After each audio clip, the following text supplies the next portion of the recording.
Ayun, okay, KGX. Kamusta kayong lahat? Kakauwi lang natin. Pero ito, tinitingnan natin to. After 24 hours, mukhang kayang i-break to. Possible, biglang bumagsak to. Or, kung kukunin tong support or resistance dito sa taas natin na to, na 59,600, I think, 59,600.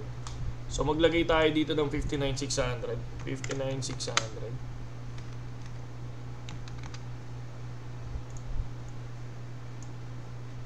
Tapos itong area na to ay 58,400.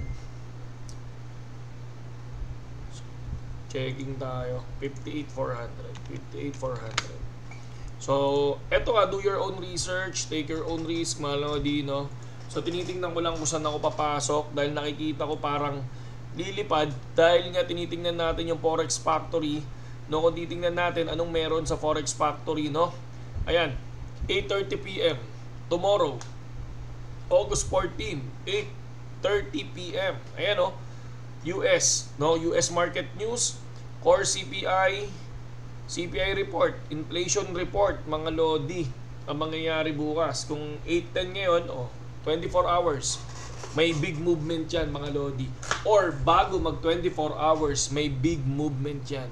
Kasi ganoon pag CPI, no, kapag may CPI, magugulat kayo, biglang babagsak yan, may mga ganyan na dediretso or lilipad yan, mga lods, no? Kaya ingat lang, mga lodi, ha, sa CPI report. Kasi talagang ano to, 0.2 forecast, 0.2 yung forecast, 0.1 yung previous, ayan.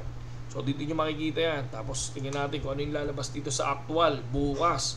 So medyo madugo ang trading bukas. Kung tsumamba ka, good job.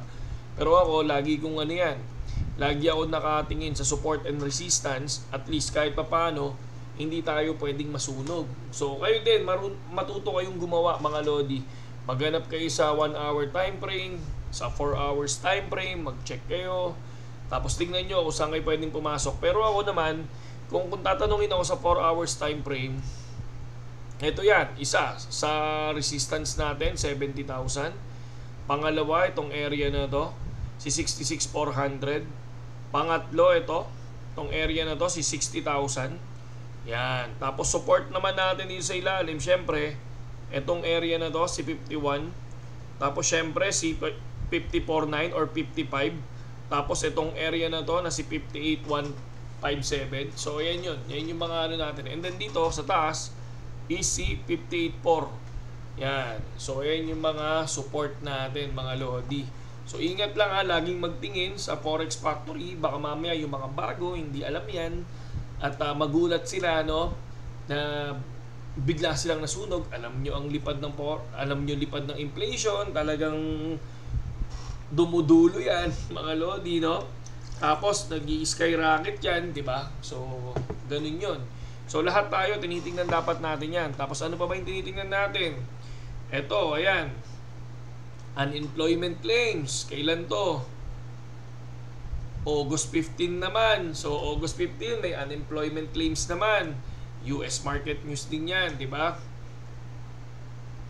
Kaya ingat lang, mga lodi. Noong nakaraan, magkasabay yun unemployment rate pala, yung nakaraan.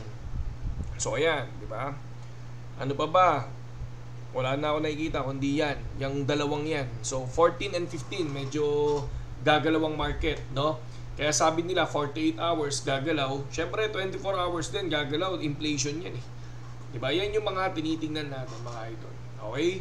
So para at least hindi kayo manogsu. Okay? Para hindi manogsu. Okay? Yun lang naman, mga lodi, no? At ingat lang lagi at sa mga wala pang BitGet, mga lodi, no? Nandiyan lang yung link natin sa description.